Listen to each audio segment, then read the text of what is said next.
మీ దగ్గర physical enumeration form లేనప్పుడు ఆన్లైన్లో కూడా ఎన్యూమరేషన్ ఫామ్ని ఫిల్ చేసే అవకాశం ఉంటుంది.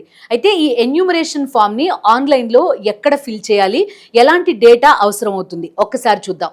దాంతోపాటు మీరు కొత్త ఓటర్ అయితే నమోదు చేసుకోవడానికి, అదేవిధంగా మీ ఓటర్ ఐడిలో మార్పులు అంటే టెలిఫోన్ నంబర్ మారినా, పేరులో కరెక్షన్స్ ఉన్నా వాటిని చేసుకోవడానికి, లేదంటే మీరు ఒక ప్రాంతం నుంచి మరో ప్రాంతానికి వెళ్ళిపోయారు, అప్పుడు ఏం చేయాలి, పాత ఓటర్ కార్డ్ని డిలీట్ చేసుకోవాలి, దానికి సంబంధించి కూడా ఇదంతా కూడా ఆన్లైన్లో కూడా చేసుకునే అవకాశం ఉంటుంది. అవి ఎలాగో మొదట చూద్దాం. మొట్టమొదట ఇవన్నీ ఎక్కడ అవైలబుల్గా ఉంటాయి అనేది చూద్దాం. మొదట voters.eci.gov.in ఈ వెబ్సైట్లో ఈ ఫామ్స్ అన్నీ కూడా అందుబాటులో ఉంటాయి. సో నేను ప్రస్తుతం వెబ్సైట్లో ఓపెన్ చేస్తున్నా. ఇది మాత్రమే కాకుండా ఈసీఐ నెట్ అనే ఒక యాప్ కూడా ఉంది. ఆ యాప్ని డౌన్లోడ్ చేసుకుని కూడా మీరు ఇదే విధంగా ఇలాంటి ఇంటర్ఫేస్ మీకు కనిపిస్తుంది. అందులో మీ ఎన్యూమరేషన్ ఫామ్ని ఫిల్ చేసుకునే అవకాశం కూడా ఉంటుంది. సో ఇందులోనే మొత్తం మనకి హోమ్ పేజ్లోనే మనకి కనిపిస్తుంది కదా fill enumeration form. First block మనం చూస్తున్నాం. దాంతోపాటుగా search your name in last SIR. Last SIR 2002 సంవత్సరంలో జరిగింది కాబట్టి ఈ లాస్ట్ ఎస్ఐఆర్లో మీ పేరుని ఇక్కడ యూజ్ చేసుకుని, అంటే ఇందులో మీరు డేటా ఎంటర్ చేసినప్పుడు మ్యాపింగ్ కాకపోతే కనుక ఈ యాప్ను ఉపయోగించి కూడా చేసుకునే అవకాశం ఉంటుంది. అదేవిధంగా ఇక్కడ మనం చూస్తున్నది ఫామ్ 6 న్యూ ఓటర్ రిజిస్ట్రేషన్. మీరు కొత్త ఓటర్ అయితే కనుక ఇక్కడ కొత్త ఓటుని రిజిస్టర్ చేసుకోవచ్చు. సో దాంతోపాటు డిక్లరేషన్ ఫామ్ 7 ఇది మీ ఓటుని డిలీట్ చేసుకోవడానికి, అంటే మీరు పాత ప్రాంతంలో ఓట్ డిలీట్ చేసుకుని మళ్ళీ మీరు కొత్తగా ఏ ప్లేస్కి అయితే వచ్చారో అక్కడ ఈ ఫామ్ 6ని ఫిల్ చేసుకోవచ్చు అనమాట. ఇక మరొక ఫామ్ కరెక్షన్ ఫామ్ 8. ఇది ఎపిక్ కార్డ్లో ఏదైనా అప్డేట్స్, అంటే మీకు సంబంధించిన పేరు కరెక్షన్ కానీ మొబైల్ నంబర్ కరెక్షన్ కానీ ఏదైనా ఉంటే కనుక ఈ ఫామ్ 8ని యూజ్ చేసుకుని మీరు ఫిల్ చేసుకోవచ్చు అనమాట. సో ఇదంతా కూడా ప్రస్తుతం ఎస్ఐఆర్ ప్రక్రియలో ఈ హోమ్ పేజ్లో డైరెక్ట్గానే ఇక్కడ ట్యాబ్స్ ఇచ్చారు. దీన్ని బట్టి మీకు ఏ ఫామ్ అవసరం అవుతుందో ఆ ఫామ్ని ఫిల్ చేసుకునే అవకాశం ఉంటుంది. దాంతోపాటు ఇంకా సర్వీసెస్ కూడా ఇదే ఆన్లైన్లో ఆఫర్ చేస్తున్నారు, చూడొచ్చు మీరు. డౌన్లోడ్ ఎలక్టోరల్ రోల్, దాంతోపాటు రిజిస్టర్ కంప్లైంట్, అంటే మీకు సంబంధించిన డేటా మిస్ అయినా లేదంటే ఎనీ మిస్ప్లేస్మెంట్, మీకు 2002లో మీ పేరు రాకపోయినా మీ కంప్లైంట్ ఏదైనా కూడా ఇక్కడ రిజిస్టర్ చేసుకోవచ్చు. దాంతోపాటుగా మీ బిఎల్ఓ ఎవరు, అదేవిధంగా ఒకవేళ కాల్ చేయాలంటే దానికి సంబంధించిన డేటా కూడా ఇక్కడ వస్తుంది. సో మీరు ఒకవేళ కనుక ఈ ఎన్యూమరేషన్ ఫామ్ ఇదంతా ఫిల్ చేసి ఉన్నారు, అప్పుడు మీరు పెట్టిన అప్లికేషన్ ఏదైతే ఉంటుందో ఆ అప్లికేషన్ స్టేటస్ని ఇక్కడ చెక్ చేసుకోవచ్చు. సో ఫస్ట్ మనం ఈ ఎన్యూమరేషన్ ఫామ్ని ఆన్లైన్లో ఎలా చెక్ చేసుకోవాలి చూద్దాం. సెలెక్ట్ స్టేట్, మీరు ఏ రాష్ట్రానికి చెందిన వాళ్ళో మొదట సెలెక్ట్ చేయాలి. దాంతోపాటు ఇక్కడ మిమ్మల్ని ఎపిక్ నంబర్ అడుగుతుంది. మీ ఎపిక్ నంబర్ ఏదైతే ఉంటుందో, అంటే ఓటర్ ఐడి కార్డ్ పైన మీ ఎపిక్ నంబర్ ఉంటుంది, ఆ ఎపిక్ నంబర్ని ఎంటర్ చేయాల్సి ఉంటుంది. ఇక్కడ నేను ఎగ్జాంపుల్ కోసం ఒక ఎపిక్ నంబర్ని తీసుకుని ఎంటర్ చేస్తున్నాను. సో ఇలా ఇక్కడ ఎపిక్ నంబర్ ఎంటర్ చేసాం. అప్పుడు ప్రీఫిల్డ్ ఇన్ఫర్మేషన్ మొత్తం ఏదైతే మీకు బిఎల్ఓ ఇచ్చే ఫామ్లో లెఫ్ట్ సైడ్ కార్నర్లో ప్రీఫిల్డ్ ఇన్ఫర్మేషన్ ఉంటుందో ఆ ఇన్ఫర్మేషన్ అంతా కూడా ఇక్కడ వస్తుందన్నమాట.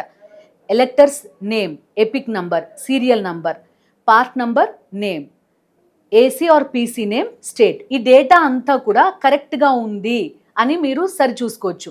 మీకు అంతా ఓకే కరెక్ట్గా ఉంది అనిపిస్తుంది. సో అప్పుడు మీరు ఏం చేయాలి, మీ మొబైల్ నంబర్ని ఇక్కడ ఎంటర్ చేసుకోవాల్సి ఉంటుంది. ఈ మొబైల్ నంబర్ని ఎంటర్ చేసుకుని సెంట్ ఓటీపీ, ఇక్కడ మన ఏదైతే మొబైల్ నంబర్ మీకు ఉంటుందో ఆ ఓటీపీ ఇవ్వాల్సి వస్తుంది. ఇక్కడ ఓటీపీ ఎంటర్ చేసాం మనం. వెరిఫై ఓటీపీ, ఇది ప్రీఫిల్డ్ ఇన్ఫర్మేషన్ మొత్తం కూడా వచ్చింది.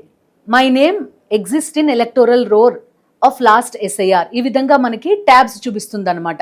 అంటే ఇదంతా కనుక మీరు ఇంతకు ముందు ఒక ట్యాబ్ చూపించాను మీకు, లాస్ట్ ఎస్ఐఆర్లో మీ పేరు ఉందా లేదా అనే రోల్స్ మొత్తం కనిపిస్తుంది అని చెప్పాం కదా. సో అందులో కనుక పేరు ఉంటే ఇక్కడ ఓకే నొక్కొచ్చు. లేదు మీకు అందులో మీ పేరు కనిపించలేదు, అప్పుడు ఏం చేయాలి, మై పేరెంట్స్ నేమ్, మీ అమ్మగారు కానీ నాన్నగారు కానీ వీళ్ళిద్దరి పేర్లలో, లేదంటే తాత నానమ్మ వీళ్ళ పేర్లతోటి సెర్చ్ చేసుకోవచ్చు. వాళ్ళ పేర్లు 2002, 2003, 2005 సంవత్సరాలకి సంబంధించి ఎలక్టోరల్ రోల్స్లో కనుక ఉంటే, లేదు వాళ్ళ పేర్లు అక్కడ కూడా లేవు, అప్పుడు ఏం చేస్తాం, neither my name Nar my parents name exist in the electoral roll of last SIR. మీ పేరు కానీ, మీ తల్లిదండ్రుల పేరు కానీ, మీ తాతగారి పేరు కానీ, నానమ్మ గారి పేరు కానీ ఎవ్వరి పేరు లేదు. అప్పుడు మీరు ఏం చేయాలి, ఈ లాస్ట్ది ఎంటర్ చేయాలి. అప్పుడు ఇప్పుడు నెక్స్ట్ డేటా మొత్తం వస్తుందన్నమాట. నేను my name exist in the electoral roll అని ఇస్తున్నా. ఇప్పుడు చూద్దాం ఎక్కడ మీ నేమ్ ఉంది. సేమ్ తెలంగాణ రాష్ట్రంలోనే పేరు ఉంది అనుకుందాం, తెలంగాణ. సో అసెంబ్లీ కాన్స్టిట్యుయెన్సీ, ఇక్కడ అసెంబ్లీ కాన్స్టిట్యుయెన్సీ సెలెక్ట్ చేసుకోవచ్చు. ఆ తర్వాత పోలింగ్ స్టేషన్ నంబరు మనం ముందుగానే ఈ 2002 కనుక డేటా చూసుకుని ఉంటే, పేరు ఉంటే కనుక అవన్నీ ఇక్కడ ఎంటర్ చేస్తాం. ఆ తర్వాత సెర్చ్ నొక్కాలి. సెర్చ్ నొక్కిన వెంటనే ఆ డేటా కనుక కనిపిస్తే మనమే మ్యాపింగ్ చేసుకోవచ్చు అనమాట. సో వెంటనే మీకు సంబంధించిన డీటెయిల్స్తో పాటు మీరు ఈ ఫామ్ ఆన్లైన్లో సమర్పించినట్టు అవుతుందన్నమాట. మనం మళ్ళీ మొదటి నుంచి చూసుకుంటే కనుక ఎపిక్ నంబర్, ఓటీపీ, ఈ ఇన్ఫర్మేషన్ అంతా వచ్చింది కదా. ఇప్పుడు neither my name Nar my parents name exist in the last roll of SIR, ఇది క్లిక్ చేస్తున్నాం మనం. అప్పుడు ఏం జరుగుతుందంటే మీ మొబైల్ నంబర్ ఎంటర్ చేయాలి, date of birth, father are Guardian name, mother's name, spouse name, place of submission, Aadhaar number, అదేవిధంగా father epic number, mother epic number, spouse epic number, వీటన్నింటినీ enter చేసిన తర్వాత సబ్మిట్ నొక్కాలన్నమాట. అంటే మీకు సంబంధించిన ఏ డేటా కానీ అవైలబుల్గా లేదు. 2002 సంవత్సరంలో అసలు మీ పేరే లేదు. అప్పుడు ఈ డేటాని ఫిల్ చేయాల్సి వస్తుంది. అదేవిధంగా మనం ఇంకొక కేటగిరీకి చూద్దాం. My parents name exist in the electoral roll of SIR 2025-2026 సంవత్సరంలో పేరెంట్స్కి ఉంది. అప్పుడు ఏం చేస్తారు, ఆ తర్వాత ఓన్లీ ఇది మాత్రం ఇస్తారనమాట. ఏంటిది, state, polling station number, relationship with the above mentioned relative, అంటే మీ తండ్రి పేరు కానీ తల్లి పేరు కానీ ఇస్తారు కదా, ఆ రిలేషన్ని ఎంటర్ చేయాలి. అదేవిధంగా మీ తల్లి కానీ తండ్రి కానీ ఏ అసెంబ్లీ నియోజకవర్గంలో లాస్ట్ ఎస్ఐఆర్లో వారి పేరుంది, అది ఎంటర్ చేయాలి. అదేవిధంగా serial number, part serial number enter చేయాల్సి వస్తుంది. ఇంకొక కేటగిరీ చూద్దాం. My parents name exist in the electoral roll of SIR, ఇది 2002, 2003, 2005. ఇంతకుముందు మనం చెప్పుకున్నది కేవలం 2025-26 మాత్రమే. సో అప్పుడు మనం ఈ ట్యాబ్ ఫిల్ చేస్తున్నాం. అప్పుడు ఏమడుగుతారు, పోలింగ్ స్టేషన్, ఇదంతా కామన్గా ఉంటాయి. సో కేవలం ఒకరితో రిలేషన్ ఇస్తే ఇక్కడ సరిపోతుంది అనమాట. సో ఈ రకంగా మొత్తం ఎన్యూమరేషన్ ఫామ్ని ఫిల్ చేసే అవకాశం ఉంటుంది. ఈ విధంగా ఎన్యూమరేషన్ ఫామ్ని ఫిల్ చేయొచ్చు. అదేవిధంగా ఇక్కడ ఇంకొక ఫామ్ చూస్తున్నాం, న్యూ ఓటర్ రిజిస్ట్రేషన్. ఇప్పటి వరకు మీరు అసలు ఓటే వేయలేదు. అప్పుడు ఏం చేస్తారు, ఫామ్ 6ని ఫిల్ చేయాల్సి ఉంటుంది. ఇందులో ఏమేమి అడుగుతున్నారు, లెటర్, ఏ స్టేట్కి సంబంధించిన వాళ్ళు, ఏ జిల్లా, అదేవిధంగా మీరు ఏ అసెంబ్లీ నియోజకవర్గానికి వస్తారు, ఏ పార్లమెంట్ నియోజకవర్గానికి వస్తారు, ఈ డేటా అంతటినీ కూడా ఫిల్ చేయాలి. అదేవిధంగా వెంటనే పర్సనల్ డీటెయిల్స్ అడుగుతుంది మిమ్మల్ని. First name followed by middle name, first name, middle name, surname ఉంటే సర్నేమ్, ఇది ఫిల్ చేయాలన్నమాట. దాంతో పాటుగా పాస్పోర్ట్ సైజ్ ఫోటోని ఇక్కడ అప్లోడ్ చేయాల్సి ఉంటుంది. ఇది అప్లోడ్ చేసి వెంటనే నెక్స్ట్ కేటగిరీకి వెళ్ళొచ్చు.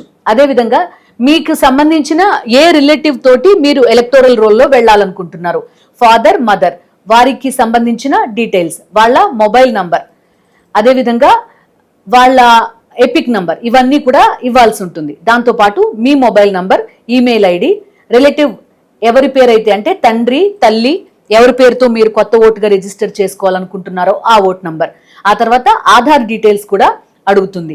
So gender, date of birth, దాంతోపాటు ప్రెజెంట్ అడ్రస్ డీటెయిల్స్, ప్రస్తుతం మీరు ఎక్కడ నివాసం ఉంటున్నారు ఆ డేటా కూడా ఇవ్వాల్సి ఉంటుంది.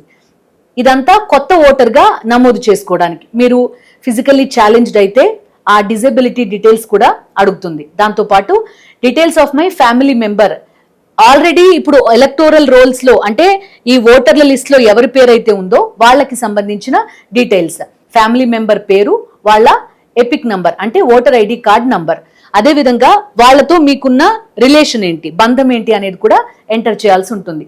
ఫైనల్లీ ఈ డిక్లరేషన్ ని సైన్ చేసి వెంటనే మనం అప్లోడ్ చేయొచ్చు అన్నమాట. సో ఇది ఆన్లైన్ లో కొత్తగా కనుక మీరు ఓటర్ గా నమోదు చేసుకోవాలనుకుంటే. దాంతోపాటు ఫామ్ 7, ఈ ఫామ్ 7 ఎందుకు, ఇప్పుడు మీరు వేరే చోటికి ట్రాన్స్ఫర్ అయిపోయారు. అప్పుడు ఏమవుతుంది, మీరు పాత ఓటర్ లిస్ట్ లో ఉన్న మీ పేరుని డిలీట్ చేసుకుని మళ్ళీ ఫామ్ 6 నింపాల్సి ఉంటుంది. సో ఇది ఓటర్ని డిలీట్ చేసుకోవడానికి. దాంతోపాటు మీకు సంబంధించిన పేరులో కానీ, ఎపిక్ ఐడిలో కానీ, ఫోన్ నంబర్లో కానీ ఏమన్నా కరెక్షన్స్ చేసుకోవాలి. అప్పుడు మీరు ఫామ్ 8 ఫిల్ చేయాల్సి ఉంటుందన్నమాట. నా కోసం చేసుకుంటుంటే కనుక నా ఎపిక్ నంబర్ ఎంటర్ చేసి సబ్మిట్ చేయొచ్చు.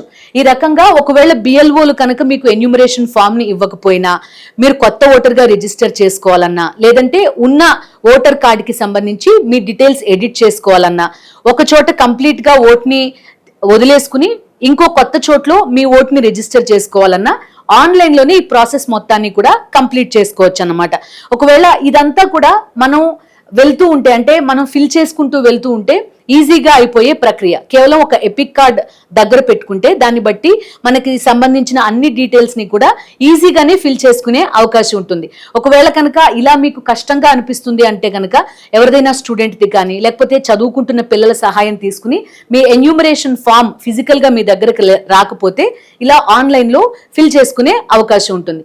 సో ఏదైనా మీకు మ్యాపింగ్లో కనుక ఇబ్బంది తలెత్తితే మాత్రమే కాంటాక్ట్ యువర్ బిఎల్ఓ అంటూ కూడా ఈ సైట్లో మీకు ఇన్ఫర్మేషన్ వచ్చే ఛాన్స్ ఉంటుంది. అదర్వైజ్ ఆన్లైన్లో చాలా మందికి రిజిస్ట్రేషన్ ప్రక్రియ, ఎన్యూమరేషన్ ఫిల్ చేయడం కూడా ఈజీగానే అయిపోతుంది. సో ఒకవేళ మీకు ఫిజికల్గా ఫామ్ అందించకపోతే ఆన్లైన్లో ఈ విధంగా ఫిల్ చేసుకునే అవకాశం ఉంటుంది.